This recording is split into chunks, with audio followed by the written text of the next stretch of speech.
So Phil did a presentation this afternoon, and he's going to do another one for us this evening. I think Phil stole the show this afternoon, so let's see if he can do it this evening. But that's a hard act to follow, Phil. So please give it up for Phil Heath!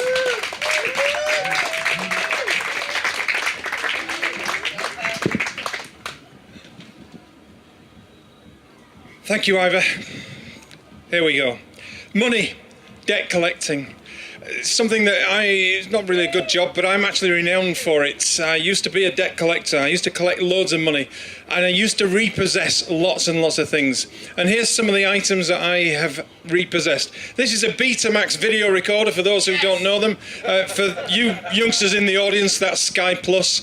But we used to repossess it. We had an office, and we used to rent them out and then go back and collect them 3 days later and take them. This is one of the biggest things I ever collected. It was a Wurlitzer organ, and it was in the smallest lounge I've ever seen. 4 of us to pick it up. When we got there, the lounge was emptied by this organ. It was absolutely huge. Never seen a big organ as that, girls. And these are common things that we used to pick up: photocopiers, £14,000 worth of kit.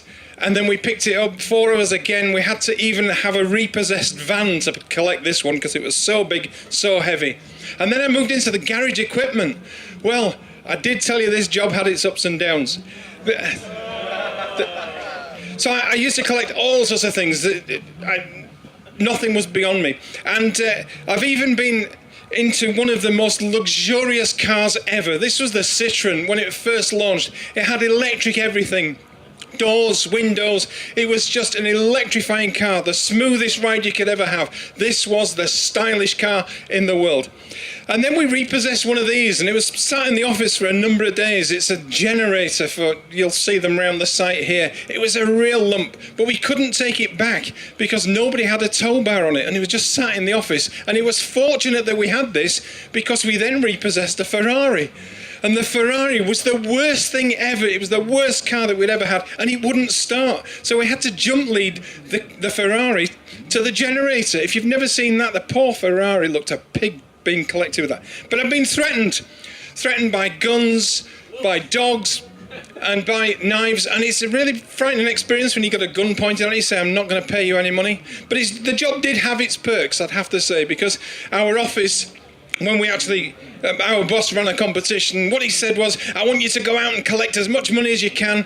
And I used to go out and collect every Friday, and I'd sit down, and I had to have 2 rums before I'd get my £100 from this guy in a local house in Leeds. And when I got to the office, the competition, I never won because on Friday afternoon I was always ratted out of my skull because I'd had these 2 double rums. So I never found out, did I ever win anything in the competition? But then we had one evening when my boss said, we've got to go out in 2s. So I took Gary, and Gary was the biggest brick outhouse that you've ever seen. He was a huge guy. So Gary and I got in the car, and it was one of those old cars, the Escort Mark III. You remember those? Some of you won't. And he was huge. So we raced up this street, and I said to Gary, I've got to go collect this from Mr. Ali because he's always late on his collections. So we piled into the car, and we drove round into the street. Now imagine the scene. Mr. Ali is an ice cream seller, and he has 6 of these vans. And as I drove into the street, I said to Gary, you know, that's Mr. Ali. He's there. And he was stood at the door with his 4 sons, all big fellas. Imagine the scene. It's a back-to-back terrace street.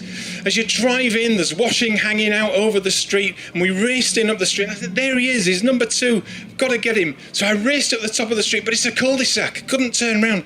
So I got to the top of the street, and I did a handbrake turn, turned the car around, raced back down the street, and this was one of the, perhaps, vision moments of my life, when we screeched to a halt, hit the doors, and bearing in mind this is a Ford Escort Mark III, when I say about racing, we actually trundled down the street, opened both doors, and as we stood, I jumped out of this side of the car, ready to brace Mr. Ali, and Gary did what we'd call a Starsky and Hutch moment. He rolled over the front of the bonnet, and we landed at the side of the car at the same time, and I looked at Gary, then I looked at Mr. Ali, and I said, Mr. Ali, It's Phil from Mercantile Credit. And he said, oh my God, I thought you were the police. He said, how much do I owe you? I said, £300. He said, it's here. And he pulled out a roll of money and he looked at it and he gave me all this money. He said, please don't ever scare me like that again.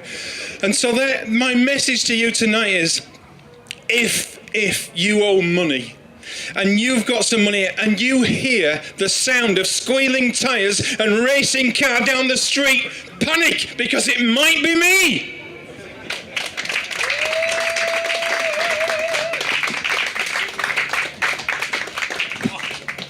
Phil Heath, ladies and gentlemen.